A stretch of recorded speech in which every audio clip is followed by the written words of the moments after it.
안녕하세요. 금융업에 종사 중인 30대 여성입니다. 흔히 사람들이 말하는 돌아온 싱글이기도 하고요. 솔직히 이유가 어찌됐건 이혼했다고 하면 사람들이 좋게 봐주지는 않잖아요. 그래서 사실 얼마 전까지도 가족과 가까운 지인들을 제외하곤 누가 먼저 물어보지 않는 한 이혼했다고 말하고 다니진 않았거든요. 그런데 이제 새해도 밝았겠다 제 스스로 좀 떳떳해지고 싶더라고요.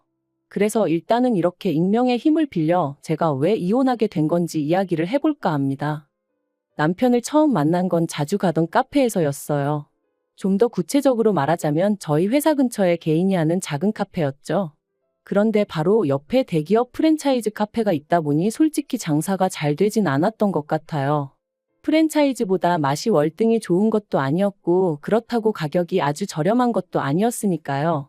하지만 그럼에도 불구하고 제가 그 카페를 자주 찾았던 건 카페에서 흘러나오는 음악이 정말 제 취향이었어요. 그래서 남들 다 가는 프랜차이즈가 아니라 늘 그 카페를 찾게 되었죠. 그리고 그러다 우연히 카페 주인하고 몇 마디 대화를 나누게 되었는데 알고 보니 저랑 같은 대학교를 나왔더라고요. 물론 대학교에 사람이 한둘도 아니고 나이 차이도 5살이나 나다 보니 겹치는 지인은 없었지만 그래도 그날의 대화를 계기로 조금씩 가까워지게 되었는데 눈치채셨겠지만 그 카페 주인이 훗날 제 남편이 되었네요. 남편과의 연애는 보통이었어요. 무슨 말이냐 하면 서로 맞는 부분도 있었고 안 맞는 부분도 있었고 그런데 그거야 다른 사람들도 마찬가지잖아요? 그래서 특별히 개의치는 않았습니다. 다만 저는 결혼을 하는 건 좀 신중히 하고 싶었어요. 막말로 어차피 할 결혼 굳이 일찍 해야 하나 싶었거든요. 물론 주변에서는 그래도 한 살이라도 어릴 때 결혼해야 건강한 아이를 낳는다며 기왕 할 거 일찍 하라 하기도 했는데 제 나름대로 건강관리는 꾸준히 잘해오고 있었기 때문에 그런 조언들이 크게 와닿지는 않았던 게 사실이에요. 그러나 남편의 경우 저보다 5살이나 많다 보니 연애 초반부터 조금씩 조바심을 내더니 사귄 지 1년 만에 떡하니 프로포즈를 해오더라고요.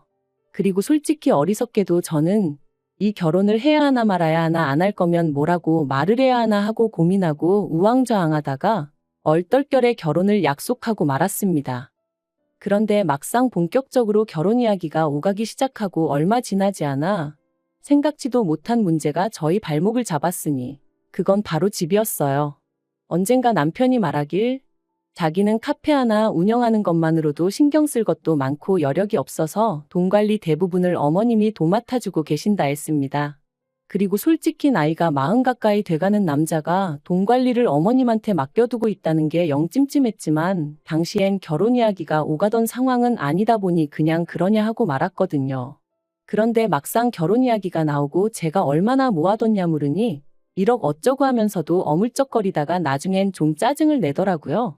그러면서 어쨌든 집만 해결하면 되는 거 아니냐 하더니 저더러 어머님 소유의 빌라에서 신혼살림을 시작하자고 하는 거예요. 제가 비록 결혼에 대한 환상을 가진 여자는 아니었지만 그래도 뭐랄까 시작부터 제 뜻대로 되는 게 없다는 생각에 솔직히 기분이 좋지는 않았습니다. 게다가 어쨌든 어머님 빌라지 저희 명의로 해주시는 것도 아닌데 리모델링은 해야 하지 않겠냐며 그걸 제가 해왔으면 하는 남편이 어찌나 얄밉던지. 그래서 제가 남편더러 어차피 우리 둘 다 잠만 자는데 뭘 큰돈 들여 고치냐고 일단은 좀 참고 살아보자 했네요. 하지만 이 일로 어머님께선 걸핏하면 어디 가서 며느리가 몸만 시집왔다며 당신이나 괜히 받아줬지 다른 집 같았으면 벌써 내쫓았을 거다 뭐 그런 식으로 말씀을 하고 다니시더라고요. 어이없었죠. 리모델링만 안 했지 그래도 남들 해가는 건 그럭저럭 다 해갔는데 그러셨으니까요. 게다가 결혼식을 올리고서야 알게 된 충격적인 사실은 남편이 그간 모아두었던 돈이 신우가 결혼하는데 쓰였다는 거였어요. 어디서부터 어떻게 설명을 해야 하나 싶은데 일단 남편에게는 저와는 동갑인 하나뿐인 여동생 그러니까 저에게는 하나뿐인 신우가 있습니다. 그리고 제가 남편과 연애하던 당시 신우 또한 연애 중이라는 걸 남편에게 들어서 알고는 있었어요. 하지만 그런 신우가 저희보다 일찍이 결혼을 하게 될 줄은 몰랐는데 혼전 임신으로 급하게 식을 올리더라고요. 스몰 웨딩이니 뭐니 하면서 정말 임신 소식 듣고 결혼까지 2달도 안 걸렸던 것 같아요. 그런데 나중에서야 알고 보니까 심해부 쪽에서 임신이 대수냐며 지워라 어쩌라 하는 걸 저희 시댁에서 아주 바짓가랑이 잡고 늘어지다시피 해서 결혼을 시켰던 거였고 그 과정에서 심해부 쪽에서 1억을 해오라는 걸 저희 어머님이 해주셨다는데 그 1억이 알고 보니 저희 남편 돈이었더라고요. 정말이지 이 모든 걸 제가 결혼식 하루 전에라도 알았다면 남편하고 결혼하는 일은 없었을 거예요. 하지만 어머님께서는 대신에 집을 해결해줬는데 뭐가 대수냐 하시며 뻔뻔하게 나오셨고 남편은 남편대로 자기는 정말 몰랐다며 저에게 미안하다 하니 더는 제가 할 수 있는 게 없었습니다. 그리고 이건 정말 아무에게도 말하지 않았던 건데 변호사를 만나보니 제 경우는 사기 결혼도 아니고 그래서 혼인무효도 안 될 거라고 했었거든요. 그러니 정말 분통 터지더라고요. 아무튼 그 사실을 알고 나서는 신우고 어머님이고 솔직히 누구 하나 제 눈에 곱게 보일 리가 없었죠. 하다못해 둘 중 한 사람이라도 상황이 그래서 그럴 수밖에 없었다. 미안하다 했으면 모르겠는데 그런 말 한마디 건네는 사람도 없었고요. 그래서 저 나름대로 시댁과는 거리를 두고 지냈습니다. 남편도 사정을 다 알고 있었으니 그런 저에게 서운하네 어쩌네 말하지 못했거든요.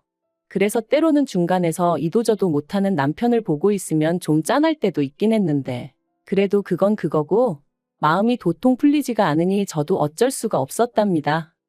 그런데 그런 와중에 신우가 유산을 했어요. 결혼식 올리고 혼인신고하기가 무섭게 말이죠. 임신 8개월 차였는데 유산이라니. 어머님은 이게 다 심해부 쪽에서 하도 신우를 잡아대서 이렇게 된 거라며 내 딸 인생 책임지라고 난리가 나셨고 심해부 쪽에서는 애 때문에 억지로 결혼을 허락했는데 평소에도 하고 다니는 꼬라지가 마음에 안 들더니 기어이 애 하나를 못 지켜서 이 사단을 내느냐며 신우 탓을 하는 모양이었습니다. 그리고 급기야 신우의 유산은 양가 어른들의 싸움으로 번지면서 저희 시부모님은 심해부 쪽 식구들을 고소를 한다고 드셨고 이 일로 신우와 심해부의 사이도 빠르게 틀어지더라고요. 물론 신우가 저를 붙잡고 이야기를 해준 것은 아니고 저도 남편을 통해 들었다 보니 솔직히 정확히 어떻게 상황이 흘러갔는지 다는 알지 못하지만 제3자라면 제3자인 제가 보기엔 어쨌든 신우가 제일 힘들 텐데 정작 신우 힘든 건 제대로 신경 써주는 사람이 하나도 없는 것 같아서 평소에 신우에 대해 제가 가지고 있던 감정과는 별개로 연민이 다 느껴지더라니까요. 아무튼 결국 신우는 결혼한 지 꼬박 1년 만에 이혼을 했습니다. 정확히는 모르지만 결국 유산의 원인이 신우한테 있다는 식으로 상황이 흘러가 시집갈 때 가져간 저희 남편 돈 1억도 온데간데 없이 빈몸으로 쫓겨나듯 나왔지요. 하지만 불쌍한 마음을 가진 제 스스로가 한심하게 느껴졌던 건 이혼한 지 정확히 반년 만에 신우가 웬 남자랑 다시 살림을 차렸다는 거예요. 저희 남편보다도 10살이나 많은 남자였는데 자기의 아픈 상처까지 이해해주는 사람이니었더니 하더니 그 남자랑 같이 살기로 했다나요? 아버님은 당신 딸인데도 불구하고 미친 X라며 정신 차리라 욕을 하셨지만 어머님은 그래 너만 행복하면 됐다는 식이셨어요. 남편도 지가 좋다는데 누가 말리겠냐 하면서 알아서 하게 내버려두란 식이었고요. 아무튼 온 집안을 쑥대밭을 만들어 놓고 신우가 그 남자가 사는 아파트로 들어가게 되었는데 알고 보니 저희 친정아버지가 경비원으로 일하시는 아파트였습니다. 신우가 자기 남자친구 아파트가 어떻고 저떻고 하는데 너무나 낯익어 물어본 게 화근이었어요. 옆에 있던 남편이 먼저 거기 장인어른이 계시는데 아니냐며 저에게 물었고 저는 원래 거짓말을 잘하지도 못하고 감정을 숨기지도 못하는 사람이다 보니 맞다고 순순히 대답해버렸죠. 그리고 사실 친정아버지께서 경비원으로 일하고 계시다는 사실이 저에게는 그다지 부끄럽다거나 숨기고 싶은 일도 아니었고요. 참고로 저희 친정아버지께선 줄곧 대기업에서 회사 생활을 하시다가 당신 한 사람이 관두면 젊은 직원 2사람이 자리를 보전할 수 있다며 제발로 나오신 분이세요.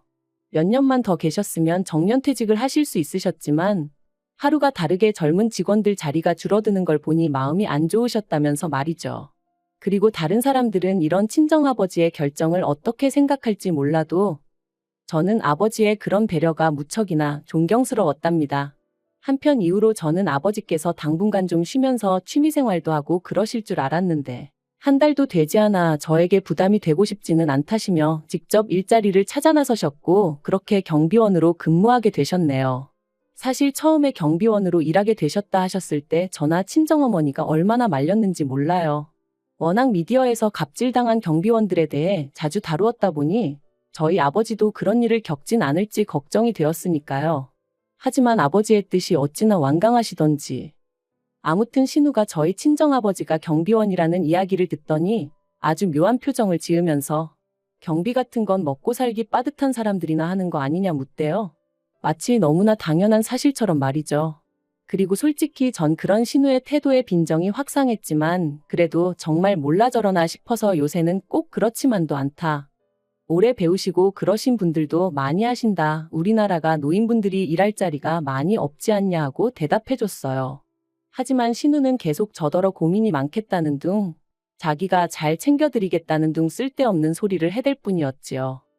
그런데 그렇게 신우가 남자친구랑 동거를 시작했다는 이야기를 듣고 2달 좀 넘었을 때였습니다. 친정어머니께서 전화를 해오셨는데 목소리에 근심 걱정이 가득하시더라고요. 그래서 제가 무슨 일이라도 있으신 거냐고 왜 그러시냐 하니까 며칠 전부터 친정아버지가 일만 마치고 집에 오시면 표정이 좋지 않으시고 방에 가만히 누워만 계신다는 겁니다. 입맛도 없다 하시면서 말이죠. 혹시 입주민들하고 무슨 일이라도 있으셨던 건 아니냐 물으니 그런 것도 아니다 하시면서도 정확한 이유는 말을 안 해주신다나요? 그러면서 어머니가 시간 날 때 아버지 점심시간에 맞춰 가서 밥 한번 같이 먹을 수 있겠냐 물으셨어요. 그래서 당연히 그러겠다 했죠. 그리고 바로 이튿날 회사에는 반차를 내고 아버지가 계신 아파트 단지로 향했습니다. 멀리서 아버지를 발견하고 저는 반가운 마음에 아버지를 부를 뻔했는데 동시에 너무나 충격적인 장면이 눈에 들어왔어요. 친정아버지를 앞에 세워두고 어떤 젊은 여자가 고래고래 소리를 지르고 있었거든요. 아무리 아버지의 일터라지만 순간 상황 판단을 하고 말고 할 새도 없이 제 몸이 먼저 반응했습니다. 누구신데 한참 어른한테 소리를 지르냐며 여자 얼굴을 딱 봤는데 신우였어요. 어이가 없어서 아가씨 지금 무슨 짓이냐니까 신우도 좀 당황한 듯 하더니 이내 이건 입주민과 경비원 간의 이야기니 저는 좀 빠져달라대요. 그래서 제가 도대체 왜 그러냐 이유나 들어보자 했습니다. 그랬더니 저희 아버지께서 하시는 말씀이 이 신우라는 사람이 자기 장보고 오는 내내 주차장 자리를 맡고 있으라더라 그러시는 거예요. 순간 제 귀를 의심했어요. 자리를 맡고 있으라니 그게 무슨 뜻이냐니까 허수아비 마냥 차 한 대 들어갈 자리에 가만히 서 있으라고 하더라나요. 그래서 제가 신우더러 아파트에서 그런 게 어딨냐 하고는 그리고 상식적으로 우리 아버지가 아가씨 하인이냐고 왜 그딴 일을 시키냐 따졌습니다. 그랬더니 신우가 하는 말이 자기가 낸 관리비로 저희 아버지가 월급 받아가는 거 모르냐면서 그럼 월급 주는 주민을 위해서 그 정도 일은 당연히 할 수 있는 거 아니냐대요. 신우가 개념이 없는 건 알고 있었지만 어떻게 저런 말을 아무렇지도 않게 할 수 있는지 기도 안 차더라고요. 그래서 제가 신우더러 살다 별 거지 같은 소리를 다 듣겠다고 아파트 사는 게 뭐 얼마나 대단한 일이라고 그런 특권의식을 가질 수가 있냐 했습니다. 그리고는 멋대로 떠들어대는 신우를 뒤로 하곤 바로 친정아버지를 모시고 관리실로 향했어요. 아버지께 소가리는 그만하시고 그간 당하셨던 일 전부 다 이야기하시라면서 말이죠. 관리소장을 비롯한 관리실 직원들이 얼굴을 들지 못했습니다. 제가 이 아파트의 입주민이 어떻게 갑질을 하는지 언론사마다 제보를 하겠다고 했을 땐 정말 죄송하다며 그렇게 한번 다뤄지면 집값에도 영향이 많이 간다고 저에게 한 번만 기회를 달라 뭐 그런 식으로 얘기를 하기도 했지요. 그리고 저희 친정아버지도 저더러 너무 일을 키우지 말라면서 여기 사는 대부분의 입주민들은 다들 정말 좋은 분들이 맞다고 다만 저희 신우 그 미꾸라지 한 마리가 이 사태를 만든 거란 식으로 말씀하시더라고요. 그런데 그때 관리소장이 서류를 뒤적이며 하는 말이 좀 이상하답니다. 신우가 사는 그 호수는 지금 비어 있어야 정상이라는 거예요. 원래 부부랑 학생인 자녀까지 셋이 사는 집이었는데 그 집 아빠가 회사 일로 해외에 나가게 되면서 가족들도 같이 나갔고 1년 후에나 돌아오기로 되어 있다나요. 그래서 제가 그럴 리가 없다. 신우 남자친구가 집주인이라 했다 했습니다. 그러자 관리소장이 누구랑 통화를 하더니 자기 말이 맞다면서 한번 확인해보라고 그러는 거예요. 그리고 알게 된 충격적인 사실은 신우 남자친구가 자기 집이라고 했던 그 집은 실은 남자친구의 지인의 집이었어요. 해외로 나가게 된 집주인이 가끔 들여다 봐달라고 한 걸 아예 눌러앉아서 살다시피 하면서 자기 집이냥 신우까지 불러들였던 거죠. 그리고 신우는 그런 사실도 모르고 자기 남자친구가 아파트가 있네 어쩌네 하면서 김칫국을 마신 거고요. 게다가 그뿐만이 아니었습니다. 신우 남자친구가 알고 보니 유부남이었거든요. 그래서 평일이고 주말이고 외박이 잦았는데 그것도 신우는 자기 남자친구가 얼마나 능력이 있어서 출장이 잦은 줄 알았다나요? 나이를 도대체 어디로 먹었길래 그렇게 말하는 대로 고지곳대로 믿은 건지. 정말 남자의 눈이 멀면 이럴 수도 있는 건가 싶을 지경이었죠. 한편 이후로 아파트에서 원래 집주인 쪽에 연락해 상황을 설명했고 그 집주인이 신우 남자친구에게 뭐라고 했는지는 몰라도 경찰까지 와서는 결국 그 남자친구라는 사람을 끌어냈다 들었습니다. 그리고 이런 시끄러운 상황을 신우 남자친구의 와이프도 알게 되면서 신우를 상간녀로 고소를 한 해 만에 또다시 집안이 쑥대밭이 되었죠. 그리고 저도 저대로 신우가 버젓이 사돈어른인 걸 알면서도 저희 친정아버지에게 그따위로 행동했다는 걸 그냥 넘어갈 수는 없었기에 시부모님께 일단 말씀을 드렸습니다. 솔직히 이때만 하더라도 시부모님이라도 저희 아버지한테 정식으로 사과하셨다면 그 정도로 마무리 지을 생각이었고요. 하지만 결론부터 말하자면 그 부모의 그 딸이라는 말이 딱이었어요.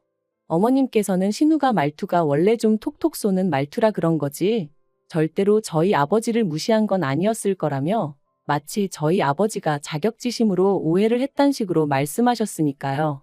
뿐만 아니라 저희 아버지가 좀 참아줬으면 자기 딸이 지금 이런 일을 겪을 리가 있냐며 오히려 당신이 저희를 원망하고 싶다 하시는데 얼마나 황당하고 상종 못한다는 표현을 이럴 때 쓰는 건가 싶더라니까요. 게다가 남편마저 팔은 안으로 굽는다고 그런 어머님 편을 들며 저더러 야속하다 말했기에 제가 더는 못 살겠다 이쯤에서 헤어지자 했습니다.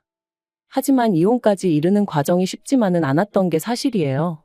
서로 사랑과 미련이 남아서라기보다는 남편이 자기가 왜 이혼을 당해야 하는지 납득하지 못하겠다며 버텨가지고요. 그래서 결국 협의 이혼 안 해주면 내가 당신한테 어떻게든 위자료를 받아낼 건데 신우가 저런 상황인데 당신까지 그렇게 되면 시부모님이 괜찮으시겠냐? 제 나름대로 초강수를 둔 거죠. 그랬더니 남편도 이리저리 따져봐도 자기가 뭐 할 수 있는 일이 없겠다 싶었는지 결국 알겠다 하대요. 한편 이후로 제가 건너 전해들은 소식은 상간녀 소송을 당한 신우 위자료를 물어주느라 남편이 카페를 정리했다는 이야기였어요.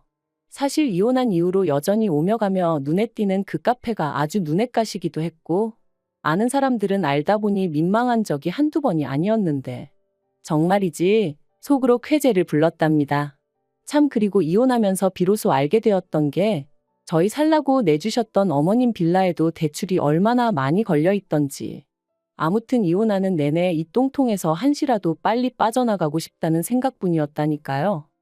한편 친정아버지가 많이 미안해하시더라고요. 당신이 아무 일도 아닌 척 넘어갔더라면 제가 그래도 이렇게 이혼까지 했겠냐며 말이죠. 하지만 저는 그런 아버지께 절대 그런 생각 마시라고 모든 게 다시 제자리를 찾았을 뿐이라 말씀드렸어요. 남의 것을 탐낸 사람은 벌을 받는 게 맞고 믿음을 배신한 사람도 벌을 받는 게 당연한 거잖아요. 그리고 무엇보다 남을 함부로 무시하는 사람은 더 크게 어디 가서 당해봐야 정신을 차린다니까요. 아무튼 남편을 비롯한 시댁 식구들 인생이 앞으로 어떻게 될지는 모르겠고 자기들 팔자 자기들이 말아먹든 말든 제 알바는 아니지만 적어도 더 이상 남에게 상처 주는 일은 없었으면 좋겠습니다.